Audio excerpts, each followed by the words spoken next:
આપણું ગુજરાતમાં આપનું સ્વાગત છે। રાજકોટમાં ગેરકાયદેસર હથિયારોનું વેચાણ કરતી વેપન કાર્ટેલના વધુ 3 શખ્સો ઝડપાયા। શહેર પીસીબીએ દેશી બનાવટની 3 પિસ્તલ સાથે ધ્રુવ ગોસ્વામી, જયરાજ ખાચર અને શ્યામ પરમારને ઝડપી લઈ વધુ કાર્યવાહી હાથ ધરી 40 થી 50 હજારમાં કરતા હતા વેચાણ। સમગ્ર મામલે ડીસીપી ક્રાઇમ જગદીશ બાંગરવાએ આપ્યું નિવેદન। રાજકોટ શહેરમાં ગુનાખોરી અટકાવવા માટે અને ઇલીગલ વેપનનો જે કાર્ટેલ ચાલે છે એને તોડવા માટે માનનીય સીપી સર બ્રિજેશકુમાર જાસર દ્વારા રાજકોટ શહેર પીસીબી ટીમને સૂચના આપવામાં આવેલ હતી।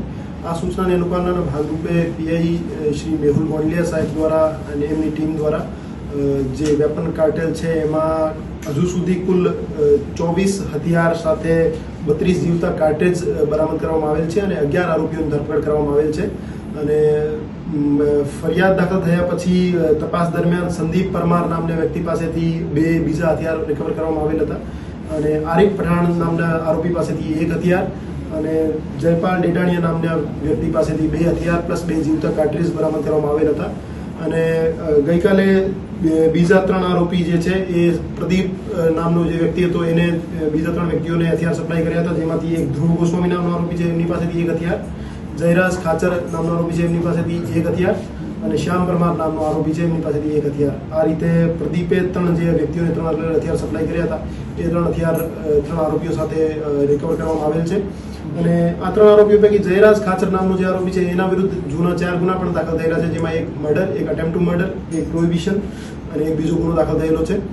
અને બાકી ધ્રુવ ગોસ્વામી અને શ્યામ પરમારના વિરુદ્ધ કોઈ બીજા ગુનો દાખલ થયેલા નથી। કેટલી કિંમતમાં હથિયાર? એ જે મુખ્ય આરોપી શકીલ સપ્લાયર છે એ ત્યાંથી 10 થી 15 હજારમાં વેપન લાવતો હતો અને અહીંયા જરૂરિયાત પ્રમાણે અમુક વ્યક્તિઓને 30 થી 35 હજાર, અમુક વ્યક્તિઓને 45 થી 55 હજાર જરૂરિયાત પ્રમાણે અને જે ખરીદ કરનાર વ્યક્તિ છે એની ક્ષમતા પ્રમાણે કિંમત નક્કી થતી હતી। પણ ઓન એન્ડ એવરેજ કહી શકાય કે 40 થી 50 હજારમાં એક વેપન એન્ડ યુઝરને આપવામાં આવતો હતો। સર, ત્યાં કોઈ બનાવવામાં આવે છે કે કેવી રીતે? મુખ્ય આરોપી જે છે એ મધ્યપ્રદેશના ધાર જિલ્લાનો રહેવાસી છે અને એની પાછળની ટ્રેલ અમે ગોતી રહ્યા છે અને એના માટે ધાર ડિસ્ટ્રિક્ટમાં રેડ પણ કરવામાં આવશે અને ત્યાં જે વેપન બનાવનાર માણસો છે અને વેપન બનાવવા માટે જે પણ ગેંગ કાર્યરત છે એમને પણ તોડી પાડવાની કાર્યવાહી અમે કરવાના છીએ। तो व्हाट्सएप, ट्विटर, फेसबुक, इंस्टा जहाँ भी आपका अकाउंट है इसे शेयर बटन के द्वारा वहाँ पर शेयर करें।